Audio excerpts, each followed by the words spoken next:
Shalom Bapak Ibu Saudara-saudara yang diberkati Tuhan. Pada saat ini kita mau merenungkan kebenaran firman Tuhan. Sebelumnya kita bersatu di dalam doa.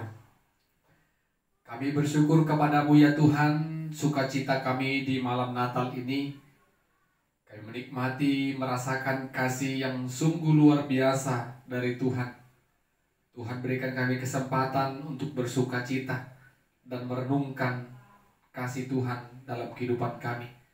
Biarlah melalui renungan Natal pada malam hari ini kami diberkati, iman kami terus terpelihara dalam Tuhan Kristus Yesus.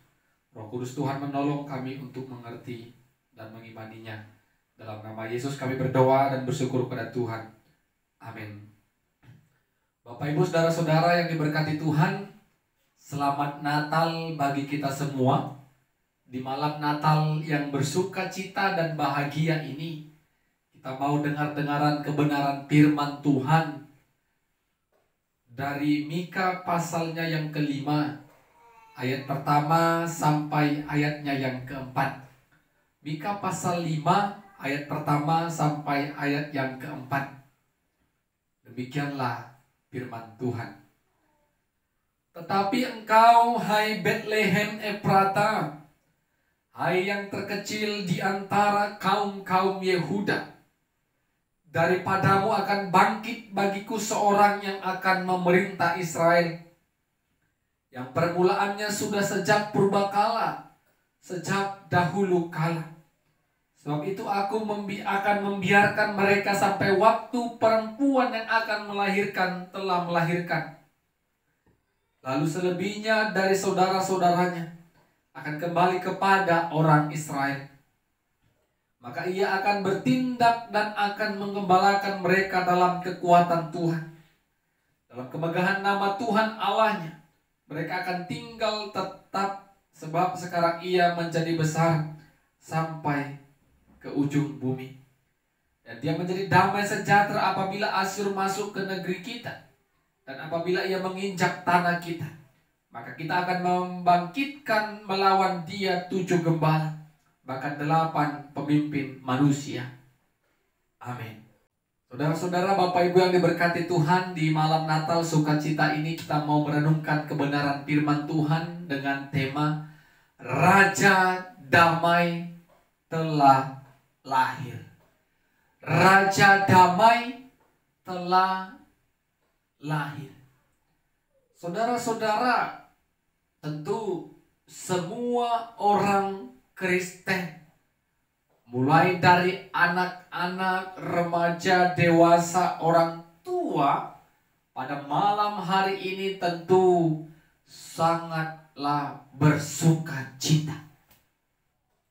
Apalagi dapat beribadah, dapat menikmati berkat Tuhan bersama dengan sanak saudara dan keluarga besar.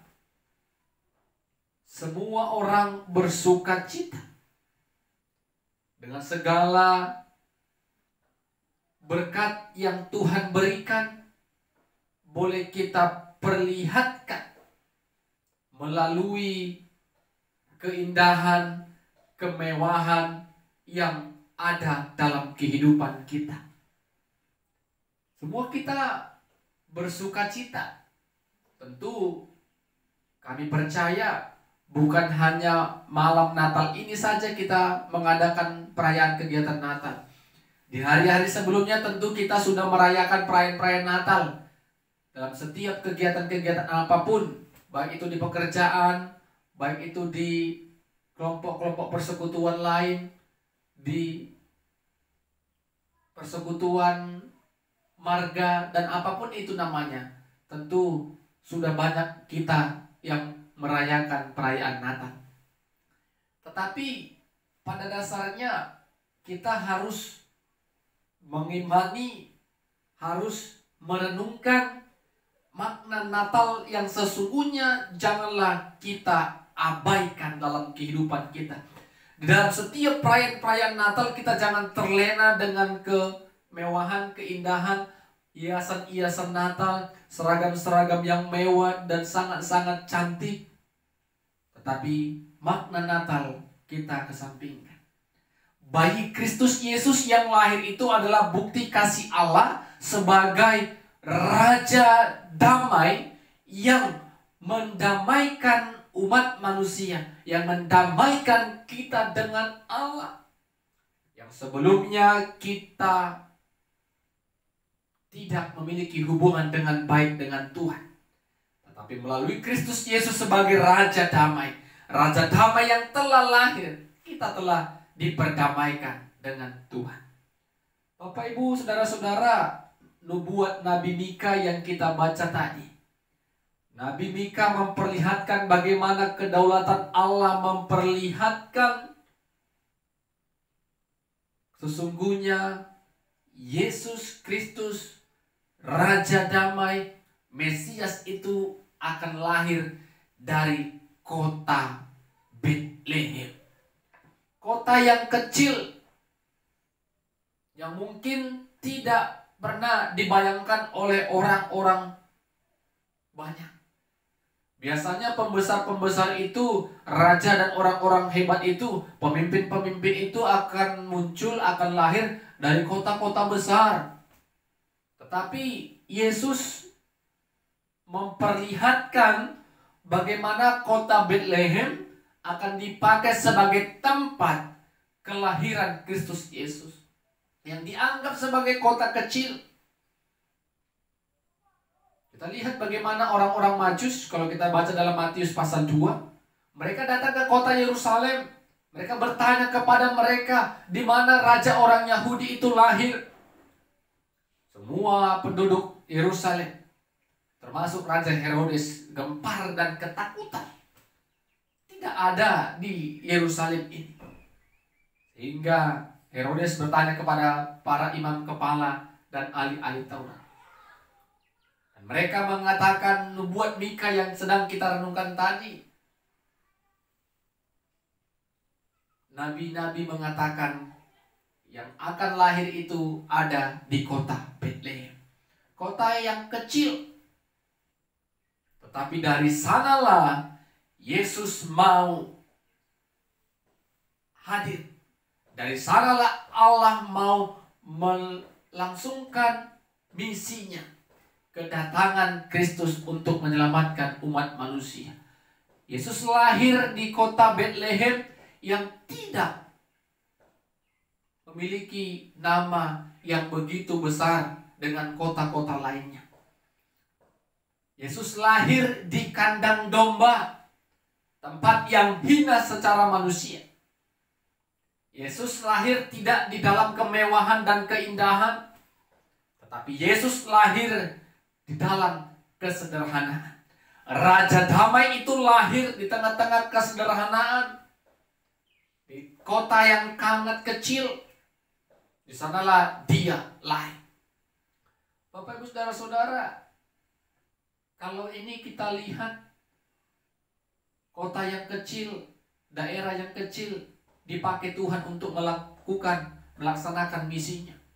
Terkadang kita juga merasa aku orang kecil, aku lahir dari keluarga yang tidak punya nama baik, aku orang keluarga yang sangat-sangat tidak terpandang, garis keturunan tidak ada pemimpin-pemimpin. Tetapi jangan kecil hati. Ketika Tuhan memang izinkan kita untuk menjadi orang yang berkualitas, orang yang bermanfaat, maka Tuhan tidak akan menghalang-halangi kita untuk mencapainya. Tuhan akan memberikan jalan yang terbaik ketika memang sudah waktu dan saatnya kita mencapai apa yang kita gumulkan di dalam Tuhan. Jangan merasa kecil hati. Walaupun kita kecil, tetapi kalau ada kesungguhan hati, walaupun kita kurang terpandang, kalau ada kesungguhan hati, maka semua orang akan melihat ada kasih Tuhan di dalam kehidupan kita. Bapak, Ibu, saudara-saudara, kelahiran Kristus Yesus mengubah ketakutan menjadi sukacita. Kelahiran Kristus Yesus mengubah kita yang tadi kita tidak punya arah, tapi kelahirannya membuat kita mempunyai sosok gembala yang akan menuntun kita dan mengarahkan kita ke dalam terang Tuhan. Yesus Kristus sebagai Raja Damai telah membuat kita berdamai. Yang tadinya kita bermusuhan dengan Tuhan karena dosa, tetapi kedatangannya sebagai Raja Damai membuat kita memiliki hubungan yang baik dengan Tuhan. Jadi Bapak Ibu Saudara-saudara, ketika kita sudah merasakan Raja Damai itu telah lahir dalam kehidupan kita, apa yang mau kita lakukan? Ketika Raja Damai itu telah lahir, apa yang harus kita kerjakan? Kita harus berani, kita harus percaya Yesus Kristus yang lahir di kota Bethlehem, yang lahir di tempat yang hina itu adalah Tuhan dan Juru Selamatku yang hidup. Aku bersuka cita karena kasih Tuhan masih senantiasa boleh kami rasakan dalam kehidupan kami. Jangan pernah abaikan Raja Damai yang lahir ini. Kita memprioritaskan keindahan dunia, kemewahan dunia. Jangan kecil hati. Yang kita miliki tidak sebanding dengan mereka yang mempunyai berkat yang lebih. Apa yang Tuhan izinkan kita terima pada tahun ini, pada saat ini, itu kita syukuri. Karena Natal bukan sekedar menunjukkan, memperlihatkan kebolehan dan kemewahan. Tapi Natal sesungguhnya hati kita yang paling dalam menikmati Raja Damai itu. Damai di hati kita masing-masing. Yesus yang lahir itu boleh senantiasa tetap tinggal dalam hati kita. Sehingga praktek hidup kita, gaya hidup kita tidak lagi memperlihatkan kita melakukan hal-hal dunia, tetapi memperlihatkan kita sudah mengenal terang itu, sudah mengenal firman Tuhan, sehingga yang kita lakukan hanyalah kehendak Tuhan. Amin. Kita berdoa. Sukacita Natal ini kami bersyukur Tuhan karena Raja Damai yang lahir. Kami sama-sama memperingati dan merayakannya Tuhan. Biarlah kami percaya juga oleh karena kasih Tuhan senantiasa boleh memberkati setiap kami. Kami tetap diberikan Tuhan semangat, diberikan Tuhan percaya diri. Apapun yang kami lakukan, semua boleh Tuhan berkati. Terima kasih Tuhan, terpuji nama-Mu, dalam nama Yesus kami berdoa dan bersyukur. Amin. Shalom, Tuhan Yesus memberkati. Selamat Natal bagi kita semua.